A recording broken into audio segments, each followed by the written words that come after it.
Oke, selamat pagi semuanya. Perkenalkan, nama saya Ainur Azizah dari TP6B, akan memberikan tutorial untuk pembuatan LMS praktikum. Enjoy for watching. Oke, pertama-tama kita ketik dulu dalam pencarian labmm.my.co.id.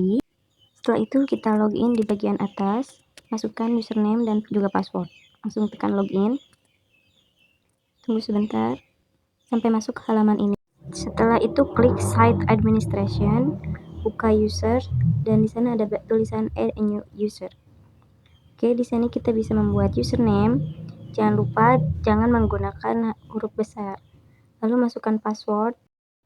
Lalu lanjut membuat first name. Untuk first name dan last name ini kita menggunakan huruf kapital semuanya. Setelah selesai kita masukkan juga email address-nya.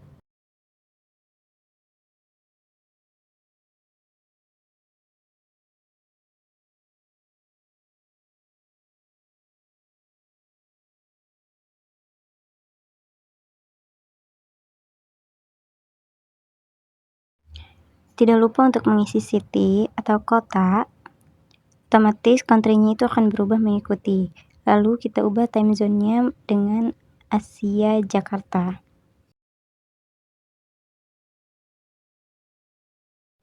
Setelah itu kita bisa memasukkan gambar kita.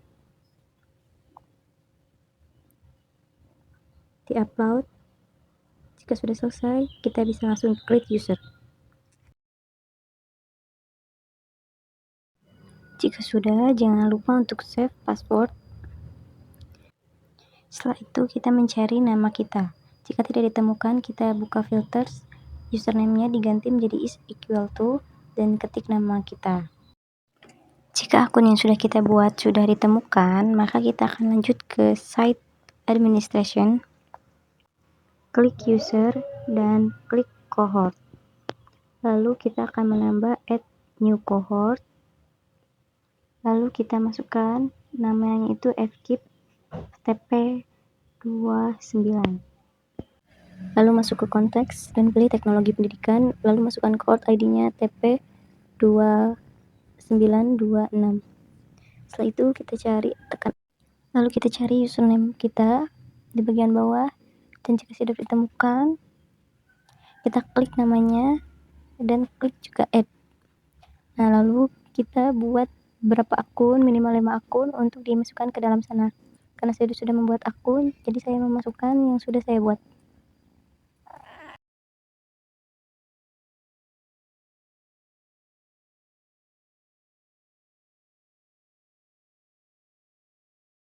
Baik, jika sudah selesai, kita back to cohort di bagian bawah.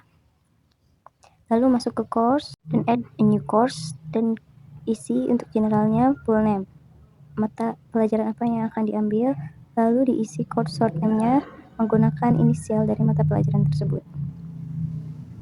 Untuk kategori course-nya juga dipilih teknologi pendidikan. Lalu lanjut kita mengisi description. Kita isi di kolom bawah apa saja deskripsi dari mata pelajaran tersebut. Kita bisa mencari di ChatGPT.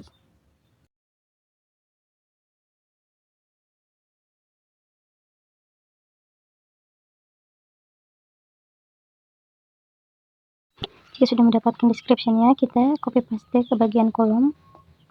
Kita juga bisa mengedit untuk bagian judulnya. Kita bisa bold dan kita jadikan H3. Lanjut ke bagian bawah, ada course image. Kita juga bisa menambahkan foto profil untuk mata pelajaran tersebut.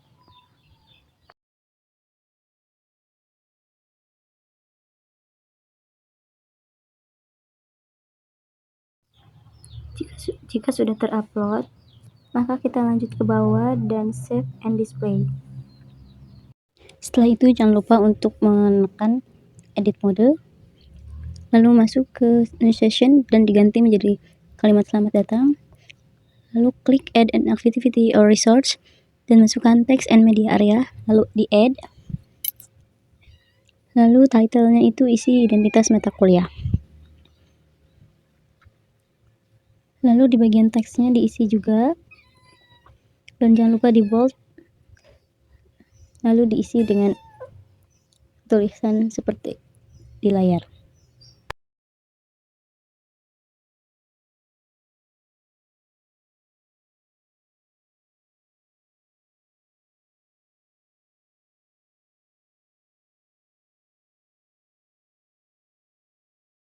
Jika sudah, jangan lupa di-save. Lalu masuk ke bagian bawahnya, diklik lagi tanda plusnya, lalu masuk ke activity or research. Masuk lagi ke bagian text and media area, lalu di-add. Lalu masukkan deskripsi mata kuliah. Lalu diisi juga bagian teksnya. Diambil dari ChatGPT saja. Jangan lupa di bold dan juga dibuat H3. Lalu jangan lupa di save.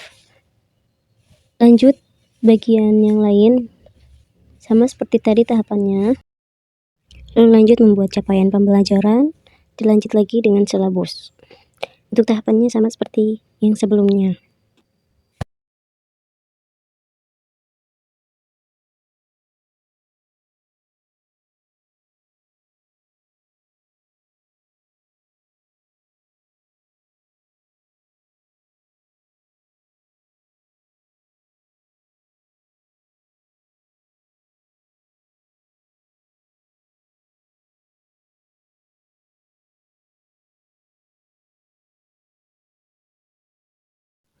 Bagian terakhir kita membuat dosen pengampu.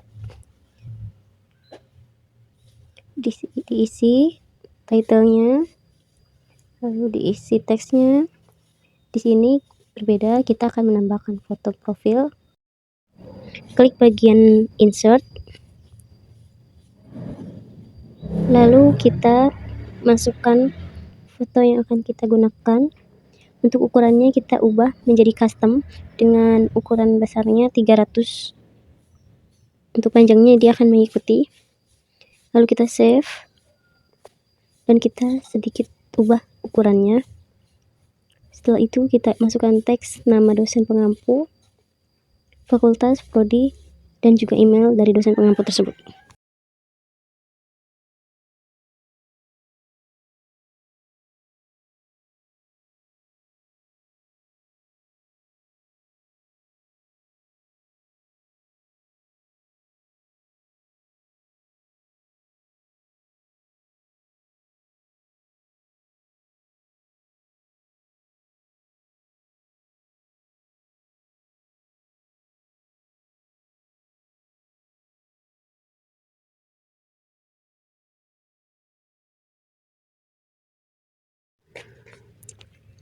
Jika sudah selesai, kita masuk ke save and return to course. Lalu kita mulai memasukkan file RPS atau rancangan pembelajaran semester. Bedanya kita masukkan di file, kita buat namanya,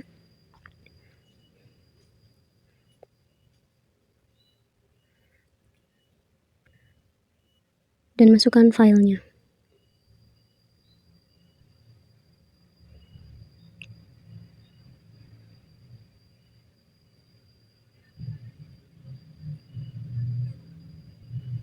Jika sudah terupload, jangan lupa di save and display. Setelah selesai, kita kembali. Lalu kita masuk ke new session. Kita tulis untuk pertemuan pertama. Lalu masuk ke an activity and research dan masukkan sekarang buku. Kita masukkan judul bukunya, yaitu Pengantar Manajemen Teknologi Pendidikan. Kita tulis di sini seperti yang ada pada layar. Rancangan yang akan dipelajari pada pertemuan pertama.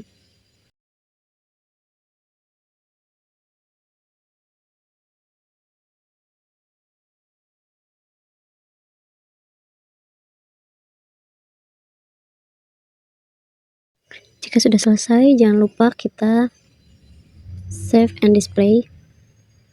Tapi pada pertemuan pertama ini kita harus mengclock materinya agar siswa tidak bisa lanjut ke materi pertemuan kedua sebelum menyelesaikan materi pada pertemuan pertama. Selanjutnya kita masukkan materi pada pertemuan pertama, apa saja yang akan diajarkan dalam pertemuan pertama ini. Kita ambil materinya dari ChatGPT, kita copy paste.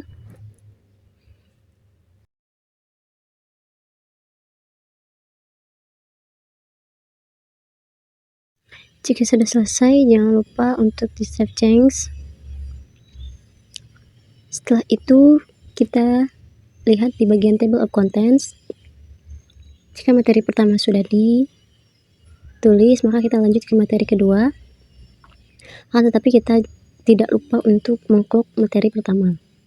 Di bagian command model settings, diperiksa lagi di restrict access. Kita ubah menjadi add restriction. Kita tambah lagi.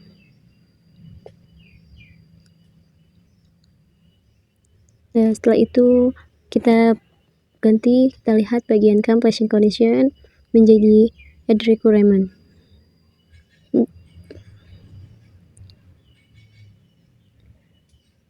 Tidak lupa di bagian view the activity. Setelah itu kita save and display.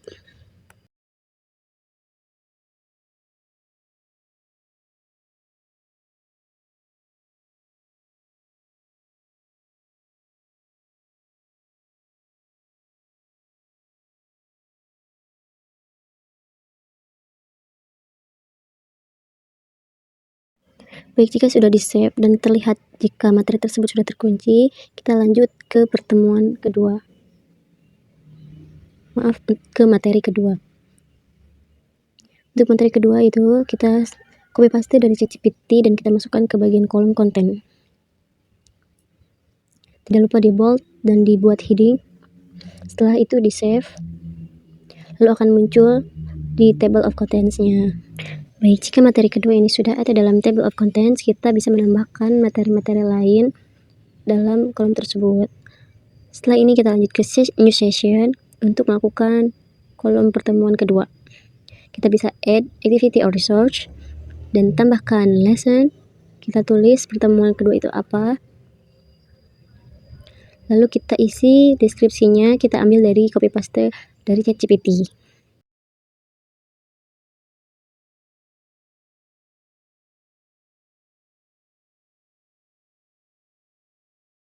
Jika sudah selesai, tidak lupa untuk di save and display.